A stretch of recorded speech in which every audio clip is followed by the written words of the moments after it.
Antoni Salim resmi menjadi pemegang saham pengendali atau ultimate shareholder Bank Ina Perdana bersama Peter Tanuri yang merupakan pemilik Bali United. Posisi ultimate shareholder diraih Antoni Salim pasca adanya perubahan pemegang saham pengendali Bank Ina. Dan lalu seperti apa perjalanan grup Salim dalam mengelola bisnisnya di sektor perbankan? Akan saya ulas untuk Anda dalam Grup Salim Punya Bank Lagi. Ya, Grup Salim merupakan konglomerasi usaha yang dibangun Sudono Salim atau Lim Sioliong di era kejayaannya. Nah, Grup Salim memiliki usaha hampir di semua sektor industri, mulai dari sektor perbankan, industri makanan, bahan bangunan, retail, hingga otomotif. Di industri perbankan, jejak Salim sudah ada sejak era Orde Lama. Dan kita lihat pada 1954 Sudono Salim mendirikan Bank Windu Kencana, tapi pada saat itu tidak berhasil. Kemudian pada Oktober 1956 Salim kembali mendirikan bank dengan nama NV Bank Asia. Kemudian pada 1957 Lim Sioliong kembali mendirikan sebuah bank yang belakangan ini menjadi Bank Sentral Asia atau BCA. Nah, bank-bank yang didirikan Grup Salim tersebut tidak simsalabim langsung besar gitu aja pada era Orde Lama. Nah, pada era Orde Baru, BCA kemudian semakin berkembang menjadi bank besar dan saat ini menjadi bank swasta terbesar di Indonesia.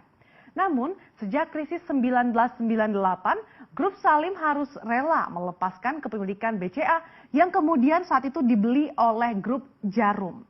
Dan sepak terjang Grup Salim di industri perbankan pun semakin pudar. Singkat cerita, sampai akhirnya di tahun 2017, tepatnya di Januari, Grup Salim membeli saham Bank Ina Perdana sebesar 29,02%. Sehingga Grup Salim resmi menjadi ultimate shareholder atau pemegang saham pengendali terakhir Bank Ina Perdana dari sebelumnya hanya dipegang oleh Philadelphia Lestari milik Peter Tanuri.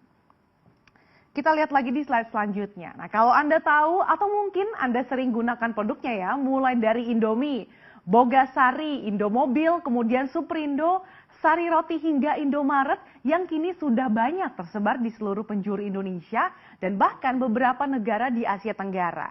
Yes, itu merupakan kerajaan bisnis yang dimiliki oleh Grup Salim.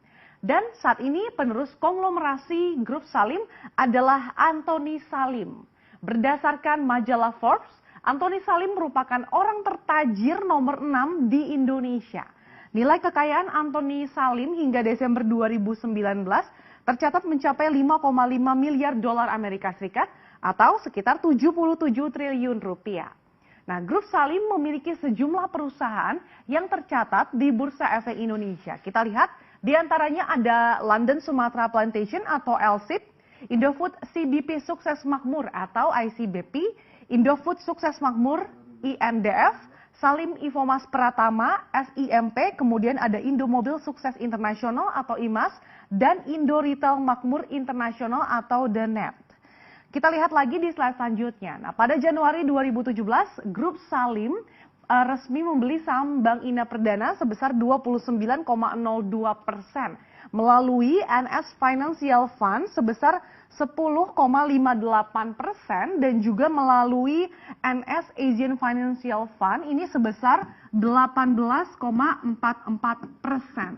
Dan kalau kita lihat ini berdasarkan pemegang saham per Desember 2019, Bank saham ini dipegang oleh salah satunya perusahaan anggota Salim Group yaitu Indolife Pension Tama sebesar 22,47%. Kemudian ada juga Philadelphia Lestari ini yang merupakan milik Peter Tanuri yang menguasai 9,64%. Dan sebelum Antoni Salim menjadi ultimate shareholder, Peter Tanuri ini menjadi pemegang saham pengendali tunggal dari Bank Ina Perdana. Posisi Peter yang seorang diri menjadi pemegang saham pengendali tunggal terjadi sejak Juni 2019 pasca Oki Wijaya tidak lagi menjadi ultimate shareholder perusahaan. Lalu bagaimana kinerja perusahaan Bank Ina Perdana atau dengan kode emiten BINA? Kita lihat di slide selanjutnya. Ya, berdasarkan laporan keuangan perusahaan hingga kuartal ketiga 2019, kita lihat Bank Ina ini berhasil meraup laba bersih sebesar 4,17 miliar rupiah atau meningkat 10,03% secara year on year. Kemudian Hingga kuartal 3 2019, total aset ini juga mencapai 4,52 triliun atau meningkat 17,36% secara year on year. Kemudian selama 9 bulan pertama di tahun 2019, penyaluran kredit Bank Ina juga mengalami peningkatan hingga 30,43% menjadi 2,29 triliun rupiah. Kemudian dari segi dana pihak ketiga atau DPK juga tumbuh 23,47% menjadi 3,13 triliun rupiah secara tahunan. Nah, setelah dicaplok grup Salim, Bank Ina Perdana berencana akan meningkatkan status dari Bank Buku 2 menjadi Bank Buku 3 dengan modal inti 5 hingga di bawah 30 triliun rupiah. Untuk mewujudkan mimpi menjadi Bank Buku 3 yang ditargetkan dapat direalisasikan dalam kurun waktu 5 tahun atau pada 2024, ada 2 cara yang akan ditempuh oleh perseroan, yaitu dengan penerbitan saham baru atau rights issue dan injeksi dari pemegang saham existing langsung.